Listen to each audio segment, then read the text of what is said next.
ক্বালু ইয়া ওয়াইলানা মান বা'আসানা মিন মারকাদিনা। যাদের কবরে আযাব ছিল, যারা মনে করতেছিল এটা জাহান্নাম, ওই মানুষগুলো বলবে, হায় দুর্ভোগ, কে আমাদেরকে আমাদের অবস্থান স্থল থেকে জাগায় দিল। তার মানে ছিল কিন্তু আযাবে, বলতেছে কে আমাদেরকে আমাদের অবস্থান থেকে জাগায় দিল। ওরা মনে করবে ওরা ঘুমায় ছিল। বলেন তো আসলে ঘুম ছিল না শাস্তিতে ছিল? কেন ভুলে গেছে? কারণ হলো কবরের যেই ভয়াবহতা, হাসরের ময়দানের ভয়াবহতা আরো বেশি। এই জন্য এইটার ভয়ে সে আগেরটাকে ভুলে গেছে। ওরা এই জন্য বলবে কে আমাদেরকে জাগায় দিল, আমরা তো ঘুমায়ছিলাম। এইবার ফিরিস্তারা অথবা মোমেনরা তাদের এই কথার জবাবে বলবে, হাযা মা ওয়া'আদার রহমানু ওয়া সাদাকাল মুরসালুন। আল্লাহ তাআলা বলেন, মোমেন অথবা ফিরিস্তারা জবাব দিবে, হাযা মা ওয়া'আদার রহমান। এটাই হলো সেই দিবস, এটাই হলো ইয়াউমুল হাসর, এটাই হলো ইয়াউমুল জাযা। এই দিবসের একচ্ছত্র আধিপত্য আল্লাহর, এই দিবসের বিচারপতি আল্লাহ। বলেন তো এই দিবস যে সংগঠিত হবে, হিসাব যে দেওয়া লাগবে, এই ওয়াদা কার? আল্লাহ ওয়াদা দিয়েছেন। আর এই ওয়াদার সত্যায়ন সব নবী রাসূলগণ তার উম্মতের কাছে করছে। কোরআনুল কারীমে এই ওয়াদার কথা আছে।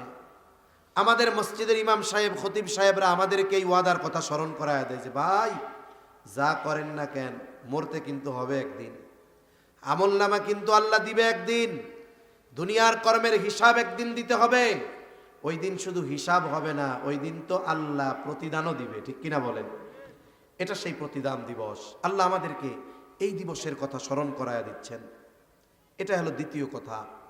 অথচ আফসোসের বিষয়, আমরা ওই দিবসের কথা ভুলে গেছি, মরার কথাও ভুলছি, হিসাব যে দিতে হবে ওই দিনের কথাও আমরা ভুলে গেছি। কিয়ামতের দিন আমাদের এই জীবনে আমরা যা করি সব কর্ম আল্লাহ তাআলা সংরক্ষণের ব্যবস্থা করে রাখছেন। এবং আমাকে কিয়ামতের দিন আমার দুনিয়ার কর্মের যেই আমলনামা ফাইল, আমার সামনে আল্লাহ তাআলা এগুলো দিয়ে দিবে। প্রত্যেকটা মানুষ তার দুনিয়ার কর্মের হিসাব পেয়ে যাবে, আমলনামা পেয়ে যাবে। আমলনামা যেই ভাষায় হোক না কেন আল্লাহ তাআলার পড়ার যোগ্যতা দিয়ে দিবে। কোরআনুল কারীমের মধ্যে আল্লাহ তাআলা জানায় দেন, আমলনামা তো ছেড়ে দেওয়া হবে।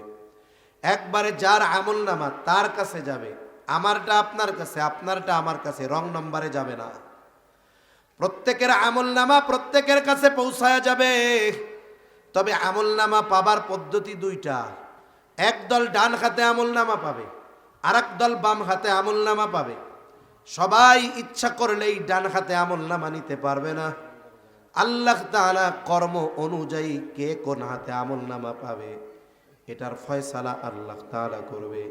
বলে একদল ডান হাতে পাবে, আর একদল আমলনামা বাম হাতে পাবে।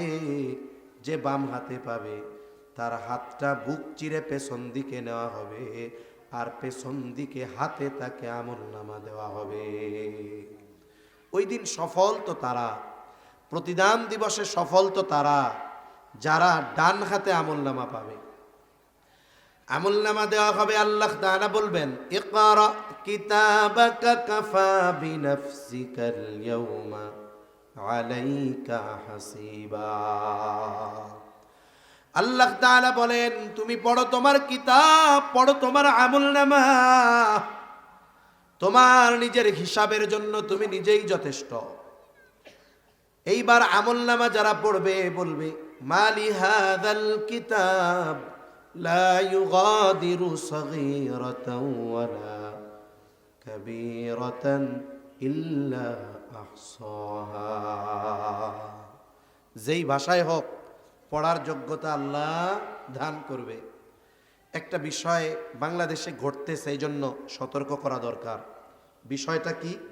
বিষয়টা হলো প্রযুক্তির কারণে এখন গোটা দুনিয়া একটা গ্রামে পরিণত হয়ে গেছে।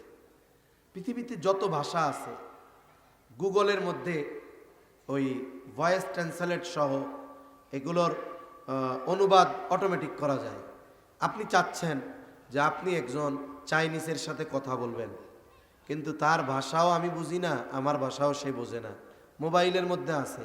আপনি তার সাথে কথা বলবেন, গুগল ট্রান্সলেট চালু করে রাখবেন, সে কি বলতেছে ফোনে বলবে, আর আপনার স্ক্রিনে বাংলায় ওইটা উঠে যাবে। এখন আপনি তার এই কথাগুলোর জবাব দিবেন আপনার ভাষায়, আর ও চায়নায় বৈশা বৈশা ওর মোবাইলে দেখবে যে আপনার কথাগুলো চায়না ভাষায় উঠে যাচ্ছে। তার মানে কি, আমি যদি কোনো অপরিচিতর সাথে কথা বলতে চাই প্রযুক্তির কারণে বলেন তো এটা সহজ না কঠিন? এখন অতি সহজ হয়ে গেছে। এইগুলোকে কেন্দ্র করে আমরা মাঝে মধ্যে দেখি যে অনেক বিদেশিদের সাথে, চাইনিজ ওই কোন কোন দেশের লোকদের সাথে আমাদের দেশের কিছু মা বাবা অভিভাবক সম্পদের লোভে মেয়েকে বিবাহ দিয়ে দিচ্ছে। এরকম এক ঘটনা অনেক জায়গায় ঘটছে, যেটা দুঃসংবাদ, খারাপ খবর। বেশ কয়েকজনকে এই দেশে থাকছে, কিছুদিন থাকার পরে এরা বিদেশে নিয়ে গেছে। বিদেশে নিয়ে যাওয়ার পরে এবার আসল রূপ বের হয়ে গেছে। তাকে মানে সুন্দর মতো বৈধ পদ্ধতিতে ওরে পাচার করে নিল। এখন ওর শেষ পরিণতি কি হবে আল্লাহ জানে। ওই দেশ থেকে কয়েকটা মেয়ে এইরকম সুযোগ পেয়ে ভিডিও পাঠাইছে যে মা আমি ভুল বুঝতে পারছি, আমার অবস্থা খারাপ, এরা আমারে কি করবে ঠিক নাই, আমারে নিয়ে যাওয়ার ব্যবস্থা করেন। এজন্য এই যে ভাষা বোঝার কারণে, কথা বলার সুযোগের কারণে, আমি আপনি লোভের কারণে এই ধরনের কোনো কাজে জড়িয়ে যাব না, সাবধান। এখন এই বিষয়গুলো খুব কঠিন হয়ে যাচ্ছে সময়ের সাথে সাথে।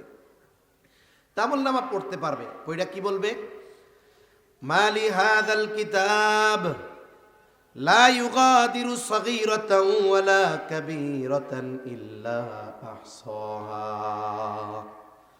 হারে কেমন আজব এক কিতাব, একটা ছোট বড় বিষয় বাদ যায় নাই। ওই যে ছোট যেই পাপ আমি ভুলে গেছি, কিন্তু আমলনামায় বাদ যায় নাই। বৃহৎ যেটা সেটাও থাকবে। এইবার যারা ডান হাতে আমলনামা পাইবে ওরা মোটামুটি সুনিশ্চিত যে ওর শেষ ঠিকানা হবে জান্নাত। যদি পাপের কারণে কিছুকাল জাহান্নামেও যাওয়া লাগে, তবে অনন্তকাল জাহান্নামে তার থাকা লাগবে না। এজন্য সে খুশি হয়ে যাবে। হিসাব তো পরে, আমার পাপের শাস্তি আল্লাহ দিবেন কি দিবেন না, তবে ডান হাতে আমলনামা পাবার দ্বারা এই বিষয়টা সুনিশ্চিত যে আমাকে চিরকাল জাহান্নামে থাকা লাগবে না। এই জন্য সে এত খুশি হবে। কি বলবে?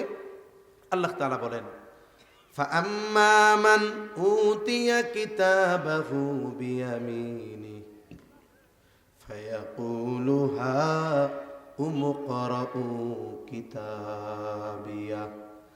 ডান হাতে আমলনামা যে পাবে সে বলবে, মানুষদেরকে ডেকে ডেকে বলবে, এই তোমরা পড়ো আমার আমলনামা, দেখো আমি ডান হাতে আমলনামা পাইছি, আমার আমলনামা পড়ো। হা উমকরাউ কিতাবিয়া, আমার আমলনামা পড়া দেখো, আমাকে চিরদিন জাহান্নামে থাকা লাগবে না। ঈমান আর নেক আমলের কারণে আমি ডান হাতে আমলনামা পাইছি, পড়ো পড়ো পড়ো।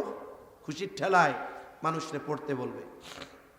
সাথে সাথে ও ডান হাতে আমলনামা কেন পাইল এই কারণটাও বলবে। এখন একই সাথে বন্ধুরা লেখাপড়া করে, একই স্কুলে পড়ে, একই সাথে খেলাধুলা করে, একই টিচারের কাছে কোচিং করে।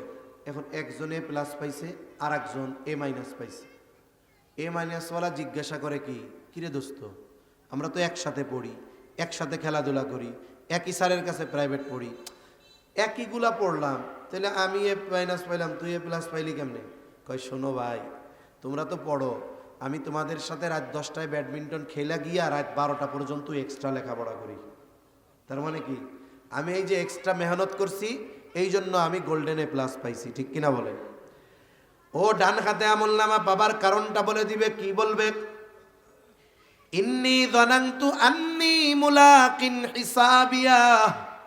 মূল কারণ হলো এইটা যে কেন আমি ডান হাতে আমলনামা পেয়েছি জানো? আমি এই ব্যাপারে দৃঢ় ধারণা রাখতাম, ঈমান রাখতাম, বিশ্বাস রাখতাম। কোন ব্যাপারে? যে আমি দুনিয়ায় যেই কর্ম করি কারো কাছে যদি হিসাব দেওয়া নাও লাগে, বলেন তো কার সামনে হিসাব দেওয়া লাগবে? জোরে বলেন কার সামনে? আমি আপনি দুনিয়ায় যা করতেছি কেউ হয়তো দেখে না, আইনের চোখ ফাঁকি দিলাম, মানুষের চোখ ফাঁকি দিলাম, আরে আমার ওয়াইফেরও ফাঁকি দিলাম, সন্তানরে ফাঁকি দিলাম, মা বাবারে ফাঁকি দিলাম, দুনিয়ার একটা কাক পক্ষীও জানে না, ওই হিসাব দুনিয়ায় দেওয়া লাগলো না, আমি তো কই বাইসা গেছি। কিন্তু বলেন তো ওই হিসাবটাও যার সামনে দেওয়া লাগবে তিনি কে? এত জোরে আল্লাহর নাম কইছেন কে? জোরে বলেন আল্লাহ। হিসাব আল্লাহর সামনে দেওয়া লাগবেই। কিন্তু আফসোস আজকে আমাদের অবস্থা কি, যে আমরা যদি মানুষের চোখ, প্রশাসনের চোখ, সিসি ক্যামেরার লেন্সকে ফাঁকি দিতে পারি, আমরা মনে করি আমাদের চাইতে বুদ্ধিমান আর কেউ নেই। এজন্য আখেরাতে ডান হাতে আমল নামা পাবার মূল কারণ কি বলছে, যে আমি দুনিয়ায় এই ব্যাপারে দৃঢ় বিশ্বাস করতাম যে আমার দুনিয়ার কর্মের হিসাব দেওয়া লাগবে কার সামনে?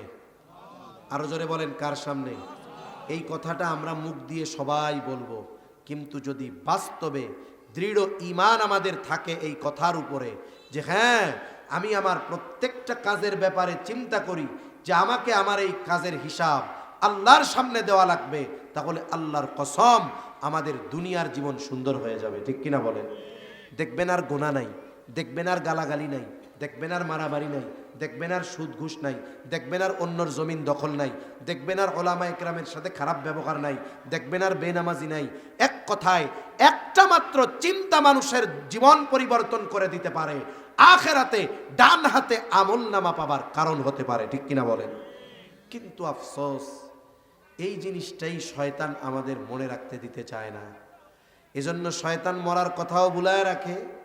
দুনিয়ায় যা করতেছি এটার হিসাব যে আল্লাহর সামনে দিতে হবে, এটাও শয়তান আমাদের ভুলায় রাখে, আর আমরাও ভুলে থাকি। কিন্তু সাবধান, এটা করা যাবে না। তাহলে আরেক দল আমল নামা পাবে বাম হাতে। কোন হাতে? জোরে কোন? আরো জোরে বলেন কোন হাতে? বাম হাতে।